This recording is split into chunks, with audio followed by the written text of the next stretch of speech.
I might owe you a little bit of an apology. Sorry about that. Sorry for trolling you in the thumbnail. You know when you think to yourself, you know what the review is going to be like because of the thumbnail? Well, here we go. How did we get here? What happened? Like, what happened to Star Wars? What happened? Where are we? What weird alternate dimension am I in? Let's review.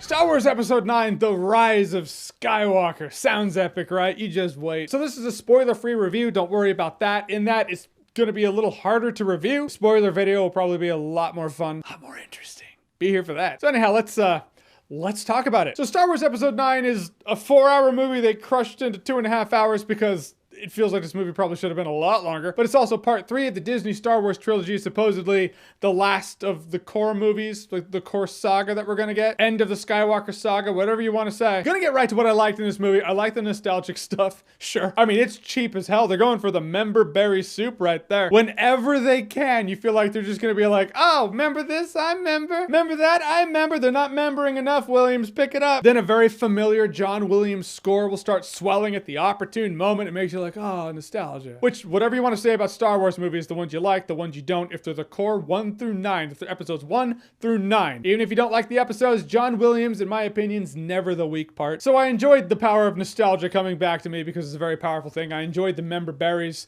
until they started getting a little heavy-handed. I was like, okay, come on, I know now, I see it. It's like, I like the puppet show, but I'm seeing the person behind the curtain and it's compromising the effect. Other than that, there's not a lot I liked in this movie, to be honest with you. I know. Oh, you know what? There's this new commander. There's this new commander in the First Order. I liked him. But again, damage control. They made Hux a little bitch, and so they're like, we need someone the audience will fear. But so we got to bring this other guy on board. I feel like more than a few things in Rise of Skywalker is damage control for The Last Jedi, so it's really hard to tell where the damage control ends and the actual vision of the movie they wanted to make begins. I'm not just talking about the fact they're like, Snoke's dead, shit, all right, let's bring in Palpatine. Which I know they or J.J. Abrams have said, no, that was the plan from the beginning to bring Palpatine in.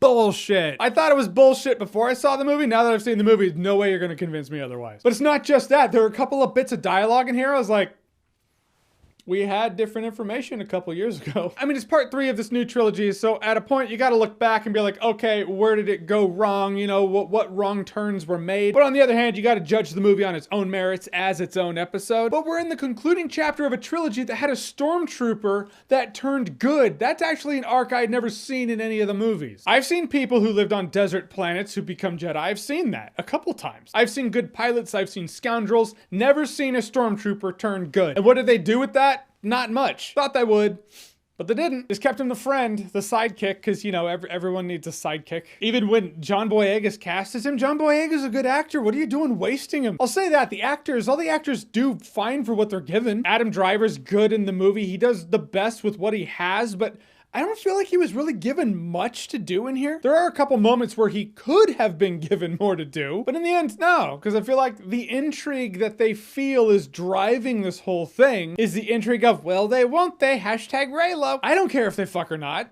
Let's save the galaxy. But at a point I was like, this movie feels really choppy because you know the Star Wars wipes, those fades that happen because essentially it's a location change? At a point it was just fade, fade, wipe, wipe, transition. This movie has to have the most amount of Star Wars wipes that sounds totally like a toilet paper, but it had so many transitions in succession, and it's just because it's just speed running you through this plot. Plot's pretty generous. I don't know, scavenger hunt? I mean, even the movie starts out in the opening crawl, you're like, oh, that's some information, okay, where some stuff has happened. Then the movie starts out with a situation wrapping up and you're like, actually, here's what's gonna happen. If it doesn't already exist, there will be a prequel book that comes out that fills in those gaps because business model. But I was like, okay, maybe the movie just starts out a little choppy, but the choppiness stays with the movie for quite some time. Doesn't help that there's not a lot of intrigue at all. I mean, anytime there could be intrigue, it's like someone pops into frame to explain something. It's like, what would they need with that? Oh, just popping into frame to tell you that's what it is. Okay, let's go do the thing then.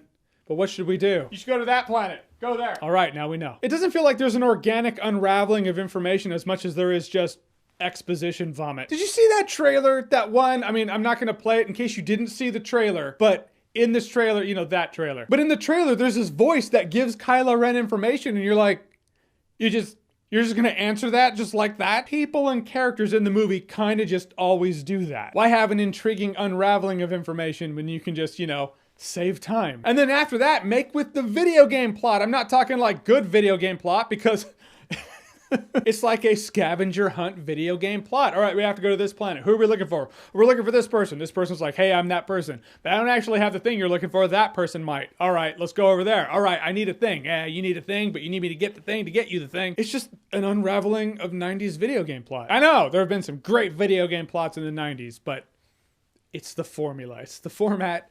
It's the best I can describe it. Also, are they friends? Are Poe, Finn, and Rey, are they actually friends? One thing I noticed in this movie, you look at Return of the Jedi, you even look at Anakin and Obi-Wan by the time Revenge of the Sith happens, at least in the first part. They have their bickering. Obi-Wan rolls his eyes a few times, shakes his head maybe, but you can tell they do have a friendship. There's a kinship there. Everyone in Return of the Jedi is like, oh, kumbaya all the time. One time, Han Solo kind of exploded on Leia. Could you tell, Luke? Is that who you could tell? He's like, all right, come here. I'm sorry. Rise of Skywalker, they bicker and argue over each other all the time. That kind of arguing that just gets your anxiety up. You're like, God, you all can't wait for this to end too, huh? Sweet. Another thing this movie didn't do so great is illustrate the threat level. You know, threat, fear of danger. That's kind of what makes an adventure thrilling. But there's a scene where they're running through this place just massacring stormtroopers. Bullseyes every time, no need to take cover ever, which tells the audience there's no need to worry, which means no threat, which means no thrill, which means boring. Yeah, I mean, I love a good God mode code myself, but once in a while, don't make it the movie. Rey is so OP in this movie. She is so overpowered. She's more powerful here than you've ever seen her, which it's been like a year, I guess. I hear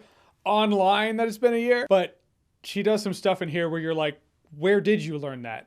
How? I'm not talking like swinging a lightsaber and she's good at fighting or something. I'm talking fucking how. And most disappointing for me is just the third act at a point just felt ridiculous. Only word I can use to describe it is ridiculous. It's like Abrams was like, we got to do really big stuff. Let's do big stuff. It's like this movie, or at least the third act, was made by someone who likes Star Wars-ish things, but doesn't really know the Star Wars lore. There are rules in Star Wars. Look, I can only say so much with spoiler-free, so I'm just going to give you the gist. And I genuinely think if you love The Force Awakens and The Last Jedi still, if it just hit you and you just love the movies, I think you'll probably enjoy Rise of Skywalker. It's the concluding chapter of that trilogy that you love. And that's why I say this with a heavy heart, but I really do mean it. I just legitimately, driving home from the screening, this was the thing in my head.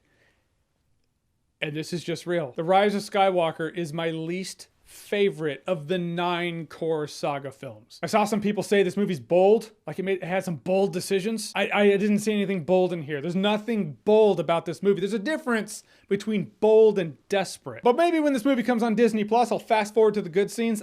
I can't think of any. I don't know any scene in this movie I'll actually fast forward it to. Even the lightsaber fights bored me. I guess that's the hardest part, is I felt nothing in the movie. I was watching it and I'm like, it feels like a sci-fi movie. It just feels like another sci-fi movie, which is never what Star Wars ever felt like. Star Wars always had that sense of lore building or character building, moving towards something. You know what they're moving towards in this movie, and by the end it just feels like, oh, you were moving towards damage control. That was sloppily executed. Congrats. There are a couple things.